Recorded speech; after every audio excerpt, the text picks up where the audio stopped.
le sujet de l'enseignement de ce soir est la suppression des 4 attachements.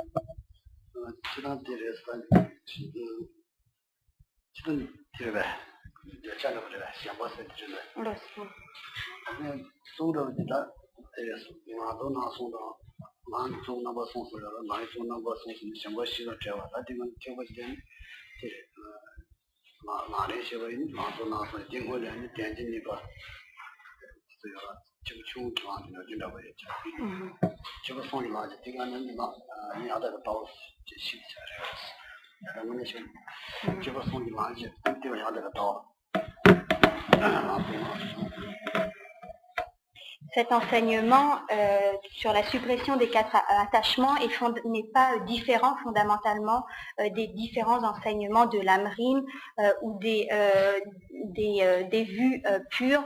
Donc en fait, cet enseignement est simplement une manière différente de présenter la voie.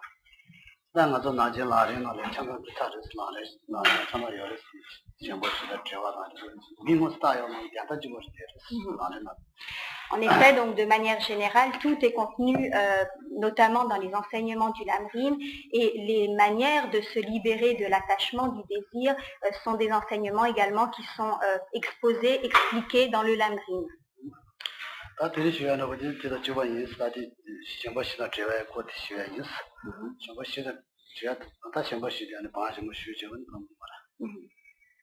Donc, puisque ce soir l'enseignement a pour thème spécifique la suppression des 4 attachements, Geshe-la va commencer par énoncer ce dont il s'agit, donc énoncer ces 4 sortes d'attachements.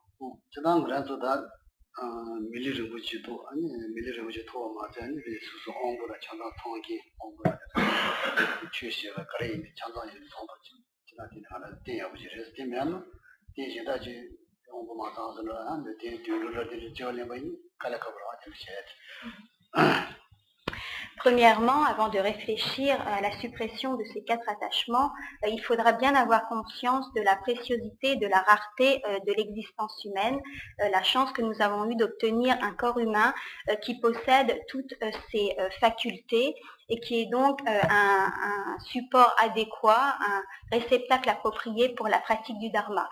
Si nous étions nés dans des voies d'existence inférieures ou dans d'autres voies d'existence, nous n'aurions pas ces possibilités de mettre en œuvre le dharma.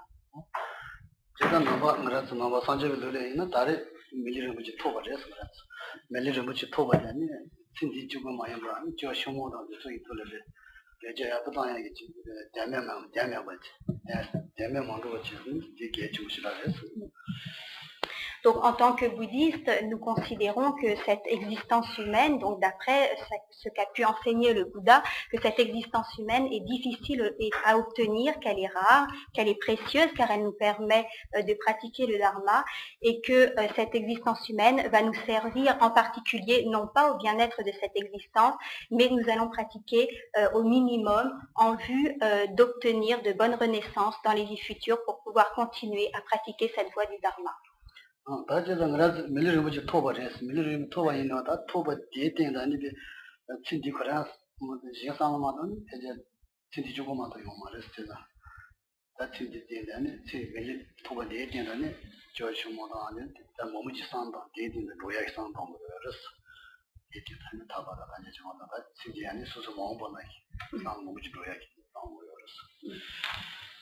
Donc, lorsque nous pensons à la préciosité, à la rareté de cette existence, nous ne pensons pas simplement au bien-être que cela peut nous apporter dans cette existence. Donc, les facultés que nous avons obtenues ne vont pas nous servir uniquement pour jouir de bienfaits dans cette existence, mais nous allons orienter notre esprit vers les vies futures.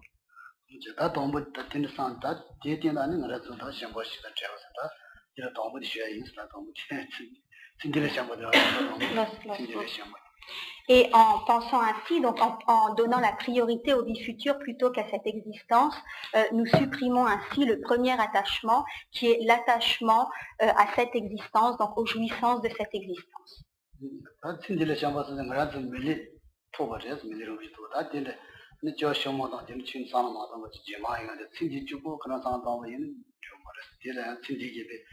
지난 친구가 또 친구들 있는데 친구 주고 왜 딜레베 친구들 때 쇼집에 차보다 될 진짜 양 수수기 원본의 대다 자친구 집에 돌아오래 단다 주요주를 지주부 상담 되어야나 이제 시험에서 이제 집에 지난 차보에 올라서 있는 내가 너무 차보 때 친구기 다 들어오는데 손을 넣는 거 Bien sûr, nous avons naturellement tous un certain attachement à cette existence, mais il convient en fait de réduire au maximum cet attachement, car si nous avons un attachement à cette existence qui est trop fort, cela aura pour conséquence de nombreuses souffrances dans les vies futures, et cela sera un peu comme gâcher cette précieuse existence humaine si nous nous limitons, un peu comme les animaux, si nous nous limitons simplement à jouir de tout le bien-être que nous pouvons tirer de cette existence. Donc il va falloir tirer une essence plus vaste de la préciosité de cette existence humaine, et il va donc falloir faire en sorte de privilégier davantage les existences futures, et donc faire en sorte de supprimer un attachement trop fort, trop important à cette existence. Donc c'est le premier attachement dont il faudra se libérer. 제가 팀들이 아니 샤바 자친구 여바이나 팀에 취업이 출연 로요 말이야. 팀들이 샤바 자친구에는 수는 아니가 지금 출연 로요 말이야. 자친구에는 Si nous avons un trop fort attachement à cette existence, nous ne pourrons pas pratiquer le dharma. En fait, nos pratiques du dharma ne pourront pas porter leurs fruits si nous sommes omnubilés par les bienfaits, par le bien-être de cette existence.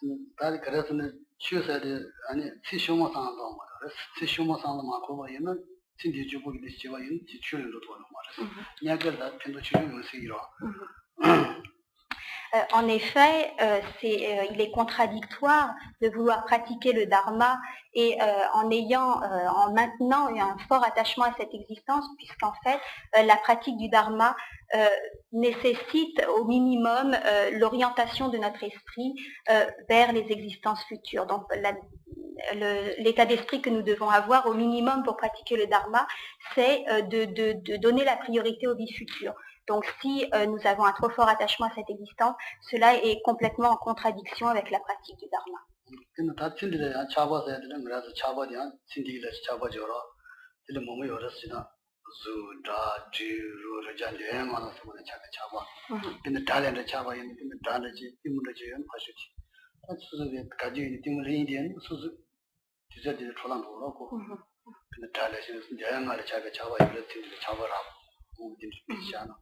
Lorsqu'on parle d'un fort attachement à cette existence, cet attachement, selon les individus, peut être plus ou moins lié aux activités des 5 sens. Pour certaines personnes, donc, le fait d'avoir un fort attachement, par exemple, au divertissement, au spectacle, a pour conséquence immédiate déjà une grande perte de temps, donc un temps qui ne sera pas consacré à la pratique. Donc tous nos attachements forts liés au sens sont en fait des attachements qui font obstacle à la pratique du dharma.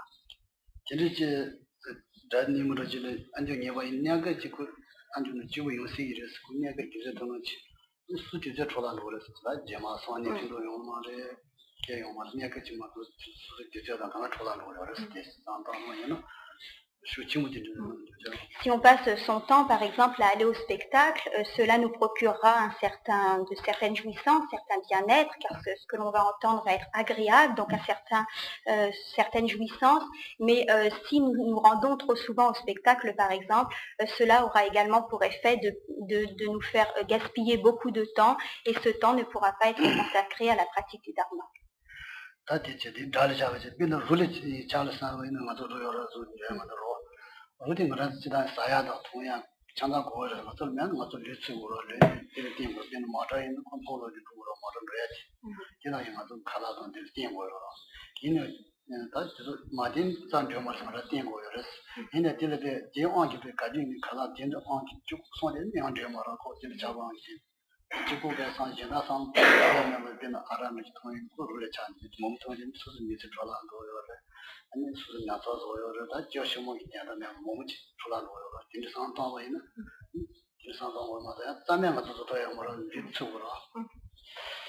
Pour prendre un autre exemple, si nous avons un fort attachement, par exemple, au goût, au sens du goût, cela pourra également avoir des conséquences très néfastes.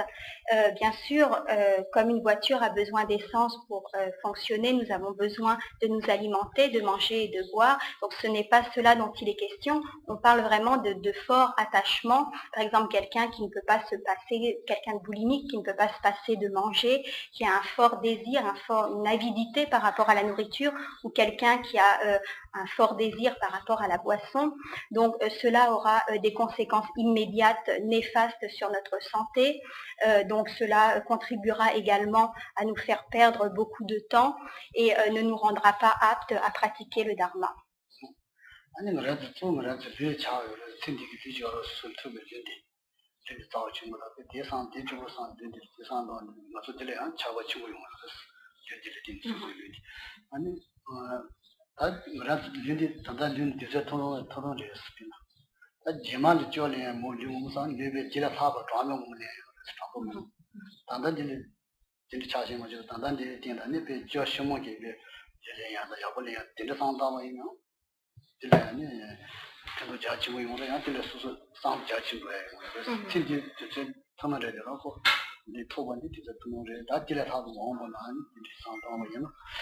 Un fort attachement à cette existence peut être également un fort attachement à notre corps. Bien sûr, il faut dans des mesures raisonnables prendre soin de son corps, mais un trop fort attachement à son corps, trop de temps passé aux soins de son corps est quelque chose également qui va nous faire perdre beaucoup de temps et quelque chose finalement d'illogique. En effet, en tant que bouddhistes, nous pensons que nous avons eu d'innombrables vies passées, que nous aurons également d'innombrables vies futures et passer tout son temps comme omnubilé par ce corps alors que la vie est très courte, donc ce corps qui est comme un corps d'emprunt que nous n'allons pas garder très longtemps, cela est illogique si l'on compare à tous les autres corps que nous aurons dans le futur.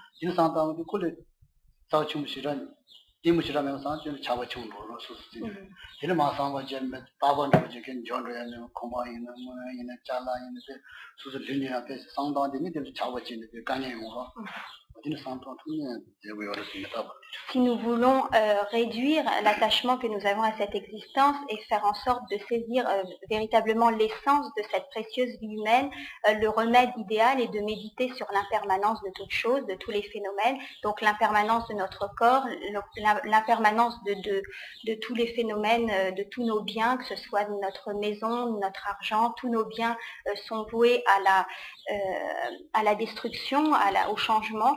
Et donc en réfléchissant, en habituant son esprit à méditer sur l'impermanence, nous pourrons petit à petit réduire l'attachement à cette existence.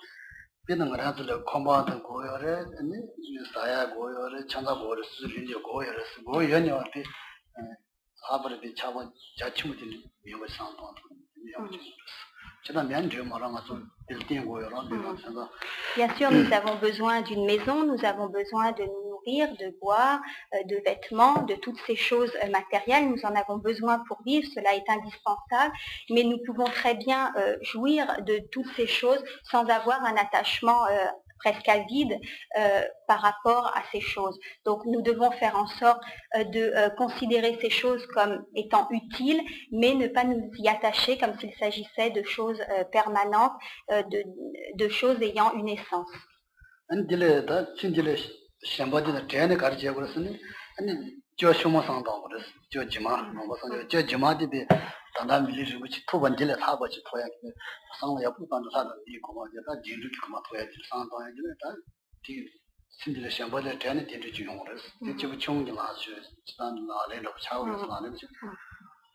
Et pour réduire l'attachement que nous avons à cette existence, nous devrons penser également à la préciosité, à la rareté de cette existence humaine et penser que ce serait comme gaspiller cette existence que de se consacrer simplement à l'obtention de bien-être et de consacrer son temps donc à rechercher le bien-être dans cette existence.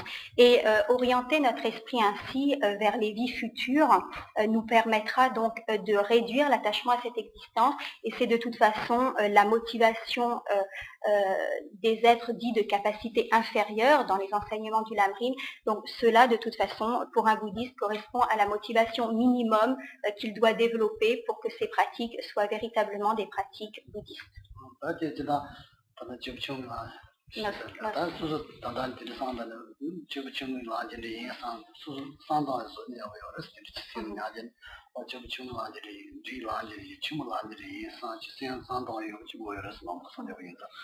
Donc, lorsque l'on est bouddhiste, il est très important d'avoir toujours à l'esprit ce que signifient les pratiques des pratiquants de capacité ou de motivation inférieure, intermédiaire et supérieure et savoir donc selon nos différents états d'esprit sur quelle voie nous nous engageons. Donc savoir si nos pratiques relèvent de l'une ou de l'autre de ces voies, de ces trois voies.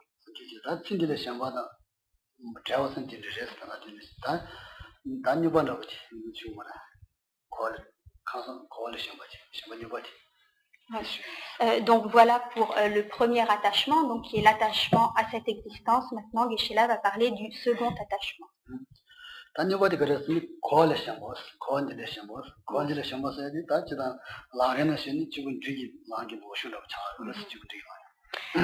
Le second attachement est ce qu'on appelle l'attachement au cycle des existences et qui correspond dans le Lamrim aux pratiques des pratiquants de capacité ou de motivation intermédiaire.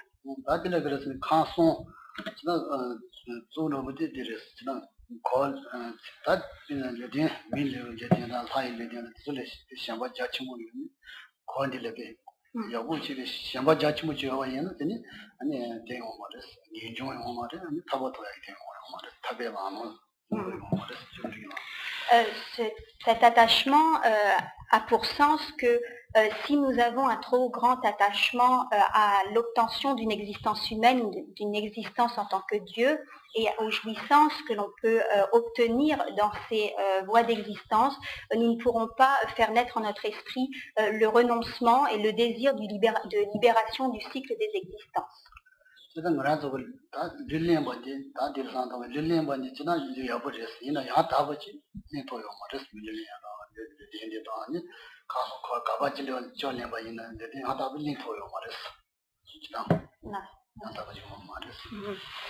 De manière générale, on dit dans les enseignements qu'il est souhaitable d'obtenir un support adéquat pour la pratique, donc un corps humain disponible et qualifié pour la pratique du dharma.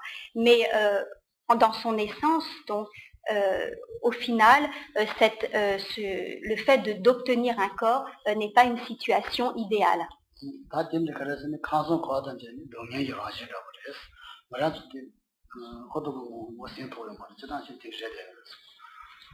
En effet, dans les trois mondes du désir, tout ce que nous pouvons interpréter comme plaisir, comme bien-être, est en fait ultimement de la nature de la souffrance. Donc c'est la souffrance inhérente à toute chose.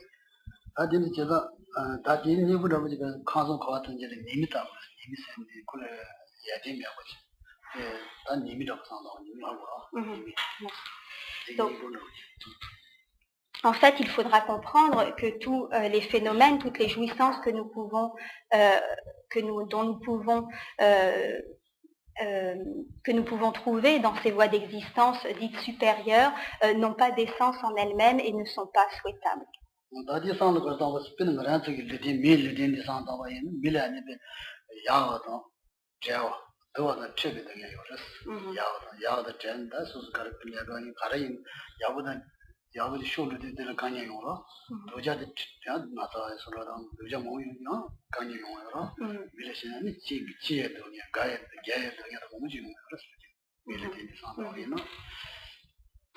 Par exemple, si l'on considère l'existence des êtres humains, on peut considérer qu'ils ont beaucoup de souffrances, donc liées à la maladie, des souffrances mentales, des souffrances physiques, mais qu'également tous les plaisirs qu'ils peuvent expérimenter n'ont pas d'essence.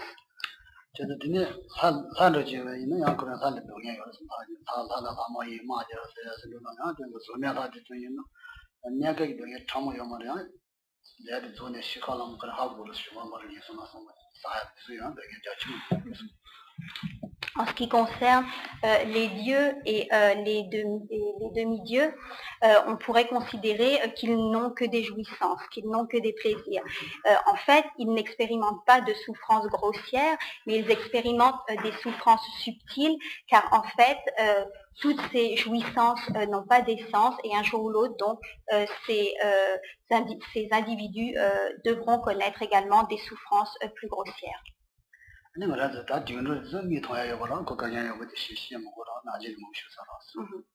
ce qui concerne les animaux, donc leurs souffrances sont innombrables, il est même inutile de les énumérer tellement elles sont évidentes.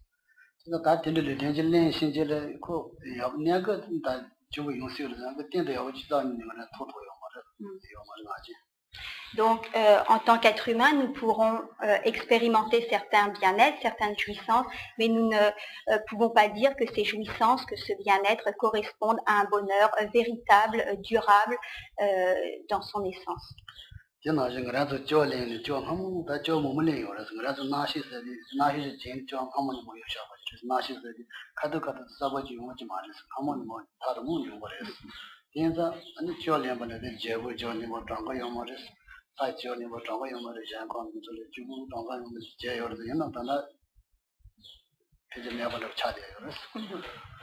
Et nous devrons bien penser également que notre courant de conscience a connu de nombreuses existences dans toutes les voies d'existence, que notre courant de conscience donc, a expérimenté toutes sortes de plaisirs, toutes sortes de souffrances, mais que cela ne l'a pas conduit à la libération.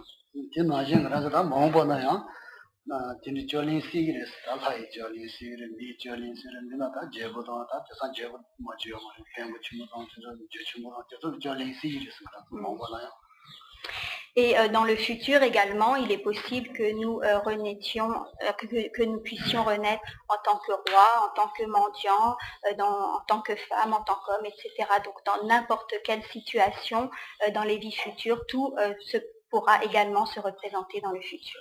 Mais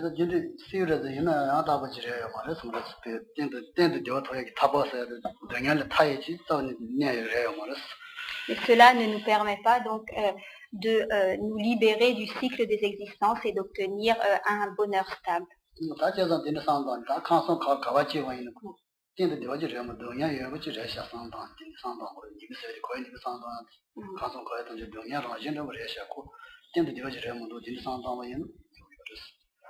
Donc, il est bien de penser que quel que soit le monde dans lequel nous renaissions, dans toutes ces voies d'existence, il existe des plaisirs, il existe des souffrances, mais dans toutes ces voies d'existence, il n'y a aucun lieu où l'on puisse se reposer et obtenir la libération si nous ne sommes pas engagés dans la pratique.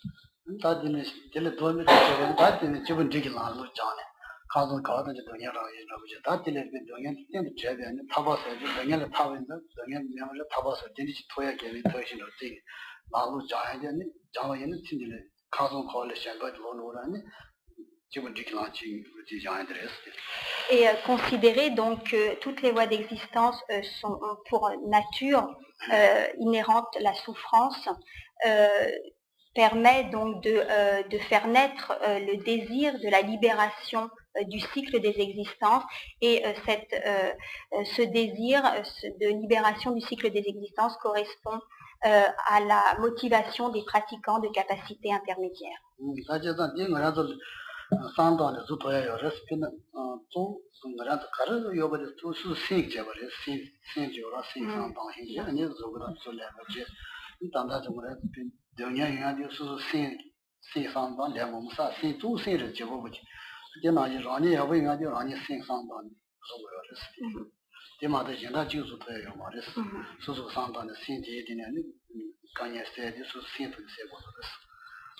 Tout ce que nous expérimentons est le produit de l'esprit. C'est notre esprit qui a créé les souffrances que nous pouvons expérimenter aujourd'hui. C'est lui également qui a créé les différents bien-être, les différentes jouissances. Et c'est donc l'esprit qui est la clé pour pouvoir également obtenir la libération du cycle des existences. Donc si l'esprit est capable de créer la souffrance, il est également capable de créer la libération de la souffrance.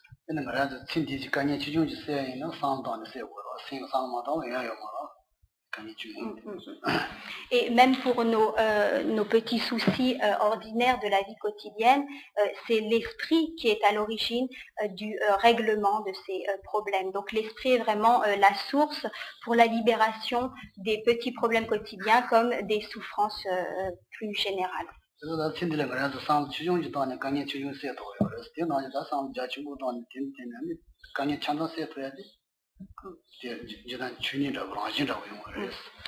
Un petit mouvement de l'esprit est capable de régler un petit problème au quotidien. Donc un vaste mouvement, une vaste transformation de l'esprit est également capable. Il n'y a pas de raison pour qu'un vaste entraînement de l'esprit ne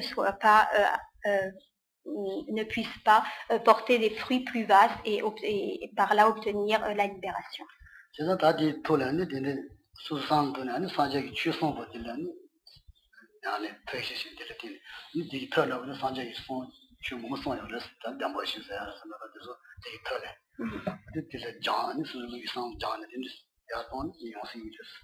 Pourquoi il est important d'étudier les enseignements du Bouddha qui sont des méthodes, des moyens pour nous libérer du cycle des existences, pour nous libérer de la souffrance, comme les 4 nobles vérités, mais il y a également beaucoup d'autres enseignements, donc il est important de les étudier et d'essayer vraiment de les mettre en pratique.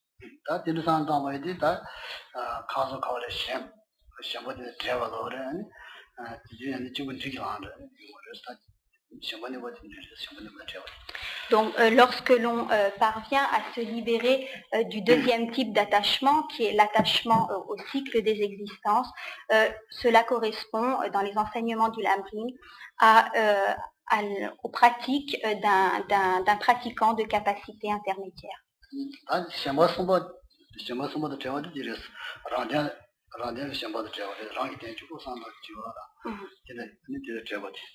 Le troisième attachement ou le troisième point est la suppression de l'attachement à soi, c'est-à-dire la suppression de l'attachement qui consiste à vouloir réaliser son propre bien.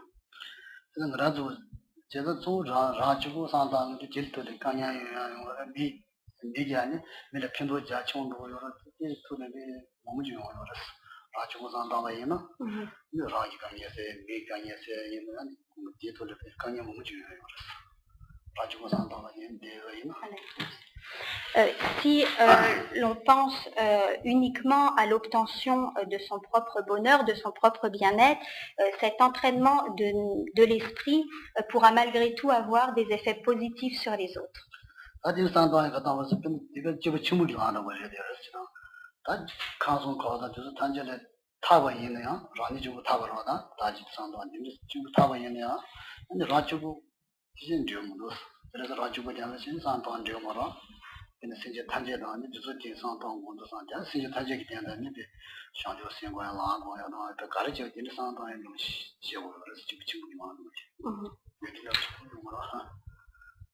Mais il ne conviendrait pas cependant d'avoir simplement la pensée de sa propre libération, car si nous élargissons notre esprit et si nous pensons aux souffrances des autres êtres, si nous développons la compassion envers les souffrances des autres êtres, cela aura pour effet de venir en aide à un très grand nombre d'êtres, donc d'être beaucoup plus profitable.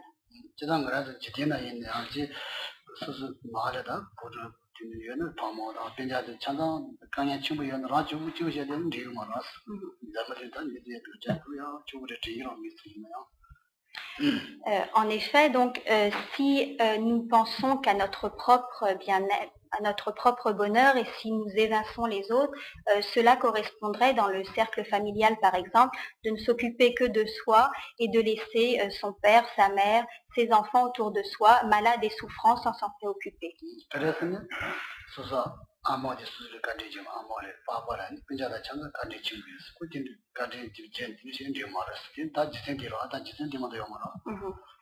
Et la raison pour laquelle nous allons nous occuper de notre mère, de notre père, c'est que nous allons considérer qu'ils ont été bienveillants envers nous et que de manière naturelle, donc il est de notre devoir de leur venir en aide.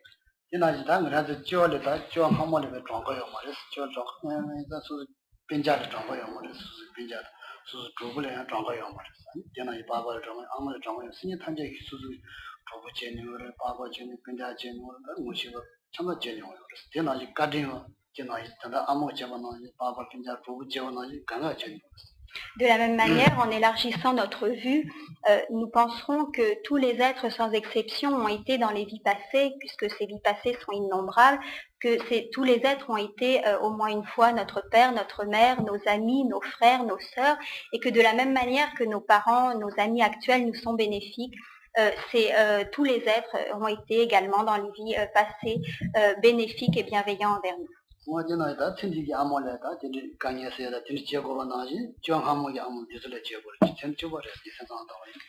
Et de même que nous nous affairons pour venir en aide à notre mère dans cette existence parce qu'elle a été bienveillante envers nous, parce que nous avons de l'affection pour elle, de la même manière, nous devrons générer un état d'esprit positif et avoir le désir de venir en aide à tous les êtres qui sont semblables à nos mères, car eux aussi ont été aussi bienveillants que notre mère dans les vies passées.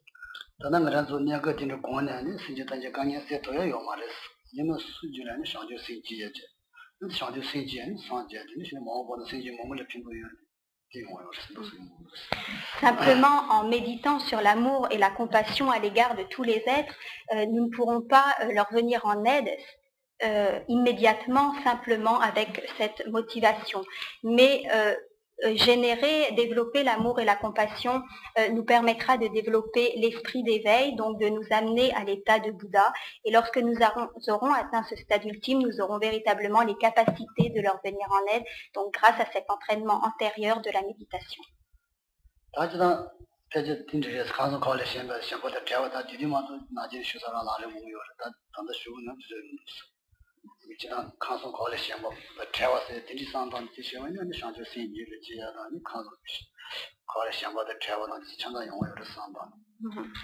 Donc, Geshe-la n'a pas le temps de rentrer dans le détail de cet enseignement, mais en fait, cet enseignement se retrouve de manière différente, mais le fond est le même dans les enseignements du Lamrim. Donc, il suffit en fait pour ce point, donc pour ce troisième attachement, qui consiste à vouloir obtenir sa propre libération, de consulter les enseignements du Lamrim sur le développement de l'esprit d'éveil afin de pouvoir lutter donc pour la suppression de ce troisième type d'attachement qui est l'attachement à vouloir obtenir sa seule libération.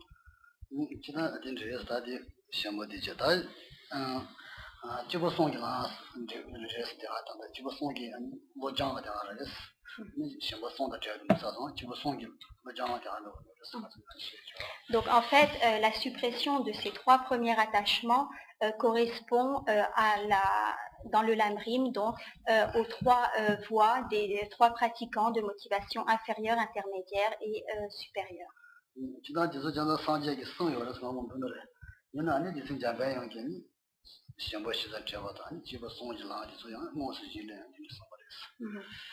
Donc ces enseignements sur la suppression des quatre attachements proviennent du Bouddha Shakyamuni, mais c'est la déité Manjushri qui les a révélés.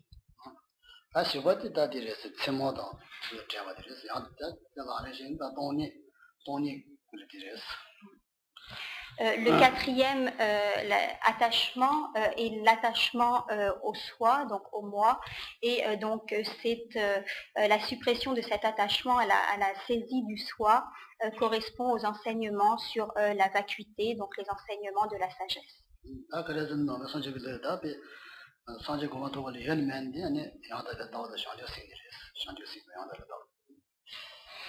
Cette suppression de l'attachement au moi a été donnée car en effet, si on ne réalise pas la vue profonde de la vacuité, on ne peut pas atteindre l'état de Bouddha.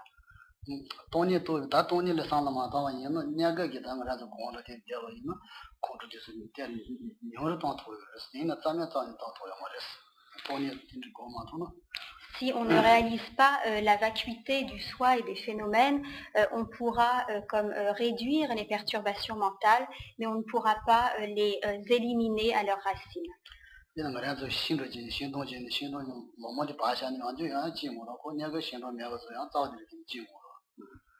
Par exemple, si on élague simplement les branches d'un arbre, donc cet arbre sera fortement réduit dans son volume, mais les branches se remettront à repousser naturellement.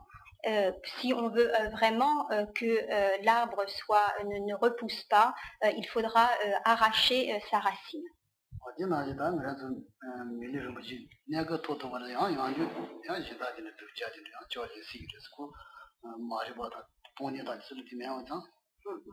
Donc, si on ne réalise pas la vacuité qui va couper court, qui va déraciner les perturbations mentales et également qui va couper court au karma, il sera possible de reprendre une existence humaine disponible et qualifiée, mais si on ne réalise pas à un moment donné la vacuité, nous pourrons également retomber dans les voies d'existence inférieures.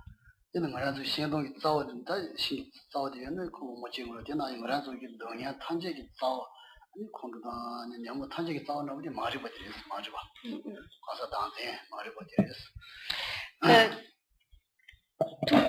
racine de toutes les souffrances, de toutes les perturbations mentales et de toutes les souffrances qui s'en suivent est l'ignorance. Donc si on ne déracine pas l'ignorance dans notre esprit grâce à la sagesse qui réalise la vacuité, nous ne pourrons pas nous assurer de ne pas ressouffrir à l'avenir.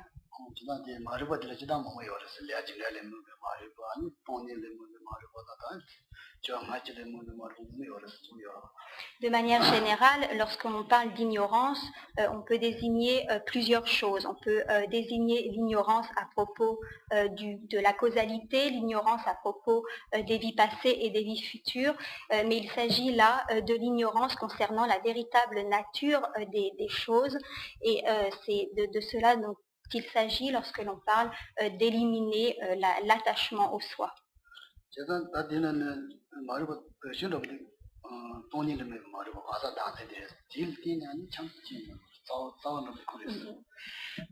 Et l'origine de toute l'ignorance, quelles que soient les différentes formes de cette ignorance, l'origine de toutes les souffrances, de toutes les perturbations mentales est la saisie du soi, et c'est donc la méditation sur la vacuité qui permet d'éliminer cette saisie.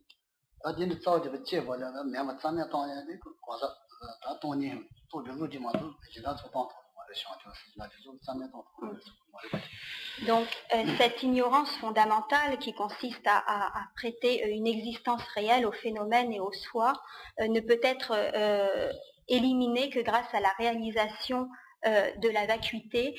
Tout ce qui concerne la méthode, le développement de l'esprit d'éveil, l'amour et la compassion ne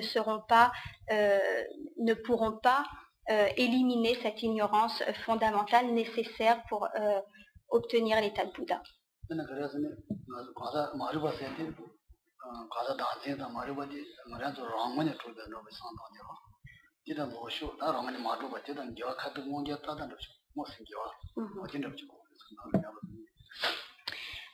L'ignorance qui consiste à considérer les phénomènes comme ayant une existence en soi ou intrinsèque s'oppose diamétralement à la sagesse qui réalise la vacuité et qui comprend que les phénomènes n'existent pas de cette manière, donc de cette manière solide d'une existence inhérente ou en soi.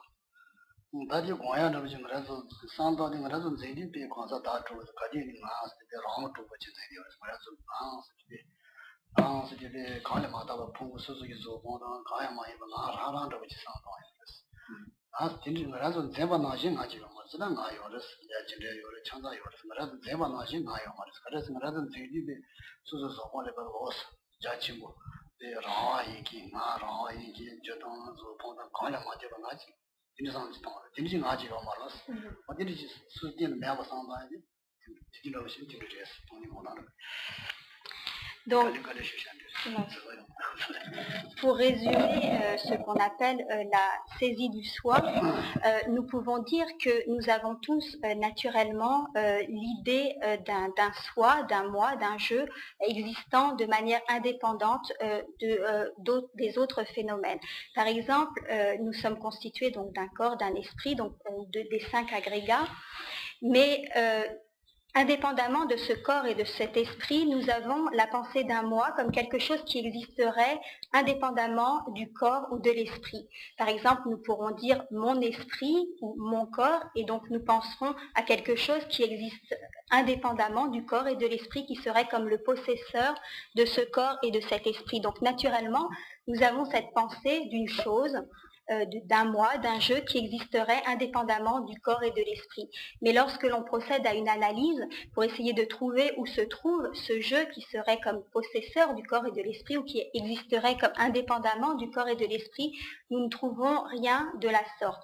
Donc on ne dira pas que le je n'existe pas du tout, ce qui serait contraire à notre expérience ordinaire de cette sensation d'avoir de l'existence d'un je, mais on ne pourra pas dire non plus que le je existe de la manière dont nous l'appréhendons ordinairement, car lorsque nous procédons à une analyse, nous ne trouvons nulle part la correspondance avec cette idée d'un je qui existerait comme quelque chose qui serait indépendant, comme possesseur du corps et de l'esprit. Par exemple, donc lorsque l'on pense je fais quelque chose, ou je pense quelque chose, ou donc toutes les phrases que nous pouvons faire avec le je ou le moi, nous avons l'impression de quelque chose qui existe indépendamment du corps et de l'esprit.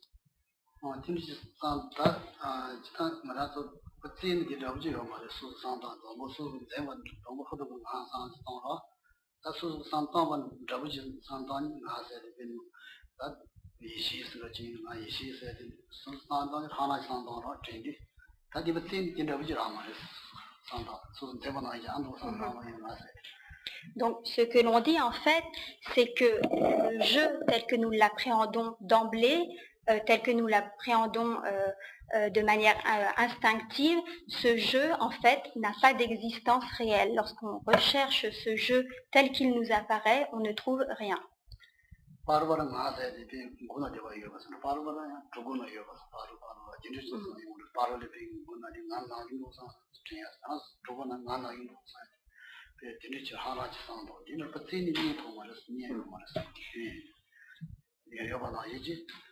Par moments, nous aurons l'impression que le je est davantage une partie du corps, ou parfois davantage une partie de l'esprit. Par exemple, si nous avons mal à la tête, lorsque nous pensons j'ai mal à la tête, nous allons comme saisir ce je comme quelque part à l'intérieur de la tête. Si nous avons mal au ventre, nous allons le saisir davantage centré donc au niveau du ventre.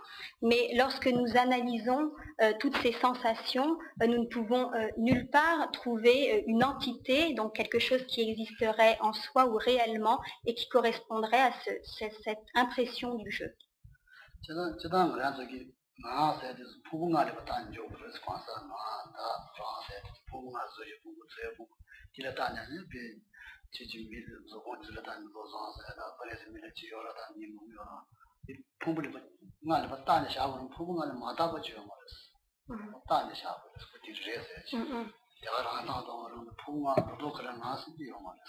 Ce sentiment du je apparaît sur la base des 5 agrégats. Donc globalement, ce qu'on appelle les 5 agrégats, on peut dire que c'est le corps et l'esprit, grossièrement. Mais donc si ce sentiment de je apparaît sur la base des agrégats, cela ne signifie pas pour autant qu'il existe. C'est sur la base des agrégats que ce sentiment de je apparaît, mais lorsque nous cherchons, lorsque nous essayons de savoir si ce je c'est l'esprit, si ce je c'est le corps, si c'est telle ou telle partie du corps, telle ou telle partie de l'esprit, il n'y a rien que nous puissions trouver qui corresponde vraiment à cette impression du je.